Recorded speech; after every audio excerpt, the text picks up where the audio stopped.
இந்த எபிசோடோட ஸ்டார்டிங் சீனே பாஸ்ட்ல இருந்து தான் ஆரம்பிக்கிறாங்க.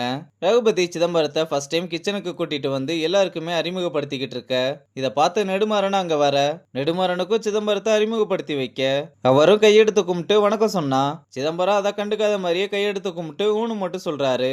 ரகுபதி இவர் கோயம்புத்தூர் பக்கம் கிணத்து கடவுல இருந்து வராரு. ஒரு கோயில் திருவிழால 2000 பேருக்கு சமைச்சப்ப கூட அவரோட கைப்பக்குவம் மாறல. எனக்கு சிதம்பரத்து மேல பெரிய நம்பிக்கை இருக்கு. இவர் இனிமேல் இந்த கிச்சன்ல எப்படி வேலை செய்யணும், எப்படி நடந்துக்கணும், எப்படி சமைக்கணும்ன்றதெல்லாம் நீ தான் அவருக்கு சொல்லி கொடுக்கணும்னு சொல்ல, நெடுமாறனும் கண்டிப்பா நான் கத்து கொடுக்கறேன்னு சொல்றாரு. அதோட இவர் அதிகமா யார்கிட்டயும் பேச மாட்டாரு. சொல்ல போனா என்கிட்டயே கூட இன்னும் பேச ஆரம்பிக்கல. இவரை நான் ஓம் பொறுப்புல விடுறேன், நல்லா பாத்துக்கோன்னு சொல்லிட்டு போறாரு. ரகுபதி போனதுமே நெடுமாறன் எல்லாரையும் கூப்பிட்டு, சிதம்பரம் புதுசா வந்திருக்கிறதுனால எல்லாருமே அவரை வரவேற்கிறாங்க. அப்புறம் சிதம்பரம் ஒரு டிஷ் ரெடி பண்ணிக்கிட்டு இருக்க, நெடுமாறன் வந்து என்ன பண்ணிக்கிட்டு இருக்கீங்கன்னு கேட்டா, கீரை பட்டாணி சூப் ரெடி பண்ணிக்கிட்டு இருக்கேன்னு சொன்னதும், இதோட பேரு கேட்க ஒரு மாதிரி இருக்கிறதுனால கிரீன் கார்டன் சூப்னு வைக்கலாமான்னு கேக்குறாரு. சிதம்பரமும் அதுக்கு நீங்க எப்படி வேணும்னாலும் பேர் வச்சுக்கோங்கன்னு சொன்னதும் ஒருத்தரை கூப்பிட்டு அதை மெனுல ஆட் பண்ணிக்க சொல்றாரு. அப்புறம் நெடுமாறனோட பழைய ஃப்ரெண்டு கூட பேசிட்டு வந்து சிதம்பரமும் நெடுமாறனும் சேர்ந்து போட்டோலாம் எடுத்துக்கிறாங்க. அப்புறம் சிதம்பரம் சமைக்கும் போது கை தட்டி ரொம்ப சந்தோஷமா சமைக்கிறத பார்த்து நெடுமாறன் கிட்ட வந்து அதை ஒரு கம்ப்ளைண்டா பண்ண, நீங்க போங்க நான் பாத்துக்கிறேன்னு சொல்றாரு. அடுத்து ஒருத்தன் சிதம்பரத்தை ரொம்ப மோசமா திட்டிக்கிட்டு இருக்கும் போது நெடுமாறன் வந்து என்னாச்சுன்னு கேட்க, ருசியா சமைச்சு மட்டும் கொடுத்தா போதாதா, எதுக்கு பிளேட்டிங் எல்லாம் பண்ணிக்கிட்டு இருக்கீங்கன்னு லூசு மாதிரி கேட்டுக்கிட்டு இருக்காருன்னு சொன்னதும் சிதம்பரத்தை கொஞ்சம் வெளியே இருக்க சொல்லிட்டு அங்க வேலை செய்யறவங்க எல்லாரையுமே கூப்பிட்டு சிதம்பரத்தை பத்தி குறை சொல்றதுக்கு முன்னாடி, இங்க இருக்கவங்க எல்லாரை விடவும் அவன் புத்திசாலின்னு நான் சொல்லிதான் தெரியணும்னு இல்ல, இனிமேல் சிதம்பரத்தை பத்தி நான் குறை சொல்றத கேட்டேன் உங்களை தொலைச்சு போடுவேன்னு சொல்றான். அப்புறம் நெடுமாறன் வந்து சிதம்பரத்துக்கிட்ட பிளேட்டிங்கை பத்தி பொறுமையா எக்ஸ்பிளைன் பண்ண, உன்ன மாதிரி எவனுமே என்கிட்ட பேச மாட்டானுங்க, எல்லாருமே என் மேல எரிஞ்சு எரிஞ்சு விழுகிறாங்கன்னு வருத்தப்பட, இது பட்டணம் சிதம்பரம், இங்க எல்லாருமே அப்படிதான் இருப்பானுங்க, நீ கிச்சனுக்குள்ளவா, இனிமேல் யாருமே உங்ககிட்ட எரிஞ்சு விழ மாட்டானுங்க, நீ பிளேட்டிங் பண்ண கத்துக்கோ, உனக்கு நானே சொல்லித்தரேன்னு சொல்றாரு. அப்புறம் சிதம்பரத்து மேல கடுப்புல இருக்கவன் சமைச்சுக்கிட்டு இருக்கும் போது சிதம்பரம் நெடுமாறனை கூட்டிட்டு வந்து இது அடிப்படிச்சிருச்சுன்னு சொல்ல, இதை சாப்பிட்டு கூட பார்க்காம எப்படி அடிப்படிச்சிருச்சுன்னு சொல்ற, அட நீ வேணும்னா சாப்பிட்டு பாருப்பான்னு சொன்னதும் அவரும் சாப்பிட்டு பார்த்து ஆமா அடிப்படிச்சிருக்குன்னு மிரண்டு போறாரு. அடுத்து சிதம்பரத்துக்கு பிளேட்டிங்லாம் எப்படி பண்ணணும்னு சொல்லி கொடுக்கறாரு. அப்புறம் கொஞ்சம் கொஞ்சமா சிதம்பரத்தை அங்க இருக்க எல்லாருக்குமே பிடிக்க ஆரம்பிக்குது.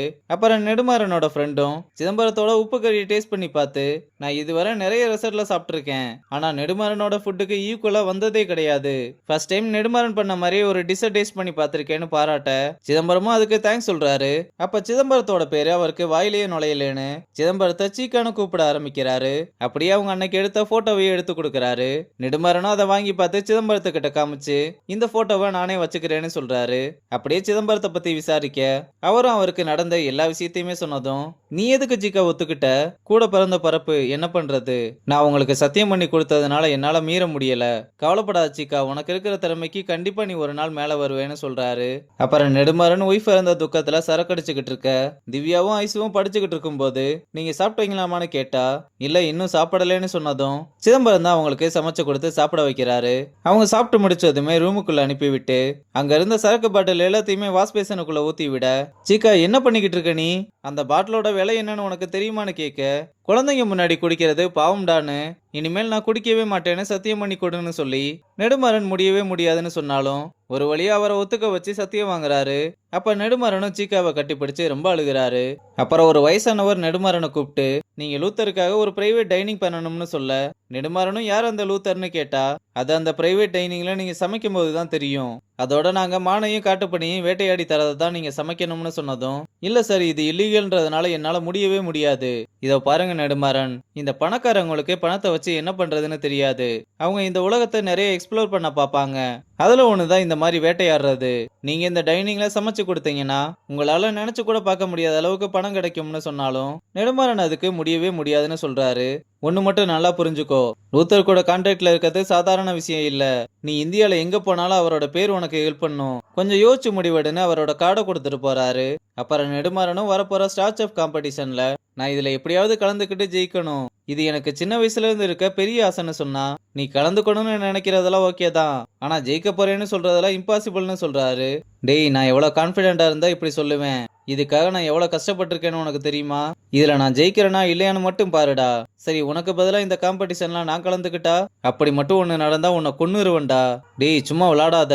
இல்ல இல்ல நான் உண்மையை தான் சொல்றேன். கண்டிப்பா உன்னை கொன்னுருவேன்னு சொன்னதும் ஃப்ரெண்டுக்காரன் மிரண்டு போறான். அங்க கட் பண்ணா ரகுபதி சிதம்பரத்துக்கிட்ட எதையோ பத்தி டீப்பா எக்ஸ்பிளைன் பண்ற மாதிரி தெரியுது. இங்க ஒரு செஃப் நெடுமாறன் கிட்ட வேகமா வந்து சிதம்பரத்தை ஸ்டார் செஃப் காம்படிஷன்ல கலந்துக்கிறதுக்கு ரகுபதி சார் நேம் கொடுத்திருக்காருன்னு சொன்னதும் நெடுமாறன் இதை கேட்டு ஷாக் ஆயிட்டு ரூமுக்குள்ள வந்து ரொம்ப மனசுடைஞ்சு போய் அழுக ஆரம்பிக்கிறாரு. அப்புறம் சீக்கா இந்த விஷயத்த நெடுமாறன் கிட்ட சொல்ல வர அப்ப ஒரு செஃப் வந்து அவரை தடுத்து ஆர்டர்ஸ் எல்லாம் நிறைய வந்துகிட்டு இருக்கு, செஃப் அப்புறம் பார்க்கலாம்னு சீக்காவை சமைக்க சொல்லிட்டு போனதும் அவரை சமைச்சுக்கிட்டு இருக்காரு. அப்ப நெடுமாறனும் அங்க வர உன்னதான்ப்பா தேடி வந்தேன்னு ஏதோ ஸ்டார் செஃப் காம்படிஷன் வருதாமே அதுல என்ன கலந்துக்க சொல்லி ரகுபதி சார் சொன்னாருன்னு சொன்னதும் நெடுமாறன் இதை கேட்டு எதுவுமே சொல்லாம அமைதியா நிக்க, என்னப்பா நான் இவ்வளவு சந்தோஷமான விஷயம் சொல்றேன், நீ அமைதியாவே இருக்க. நான் முதல்ல வேணான்னு தான் சொன்னேன் நடு. சார் தான் ஜெயிச்சா 10 லட்சம் கிடைக்கும்னு சொன்னாரு. நானும் அந்த பணம் கிடைச்சா கடன் அடைச்சிருவேன்னு ஒத்துக்கிட்டேன். நான் சமைக்கிறதெல்லாம் சமைச்சிருவேன். ஆனா இந்த பிளேட்டில் அடுக்கிறது தான் நமக்கு வராது. அதை மட்டும் எனக்கு நீ சொல்லி கொடுத்தா அது போதும்னு சொல்ல நெடுமாறனால எதுவுமே சொல்ல முடியாம அமைதியாவே இருக்காரு. அப்புறம் வீட்டுக்கு வந்து இதையே நினைச்சுக்கிட்டு இருக்க லூத்தரோட அசிஸ்டண்ட்டுக்கு கால் பண்ணி என்னால நீங்க சொல்றதா தனியா சமைக்க முடியாது, நான் ஒரு அசிஸ்டண்ட்டை கூட்டிட்டு வரலாமா, அது உங்களோட விருப்பம் தான், ஆனா அவர் நம்பிக்கையான ஆளா இருக்கணும், அதுக்கெல்லாம் நான் கேரண்டி சார், அவன் ரொம்ப நம்பிக்கையான ஆளு. சரி அப்ப மத்த டீடைல்ஸ் எல்லாம் நான் அடுத்த கால்ல சொல்றேன்னு காலை கட் பண்றாரு. நெடுமாறனும் சிதம்பரமும் இதுவரை நல்ல ஃப்ரெண்ட்ஸா இருந்திருக்காங்கன்றது மட்டும் நல்லா தெரியுது. ஆனா இதுக்கப்புறம் தான் என்ன நடக்க போகுதுன்னு தெரியல, பொறுத்திருந்து பார்க்கலாம்.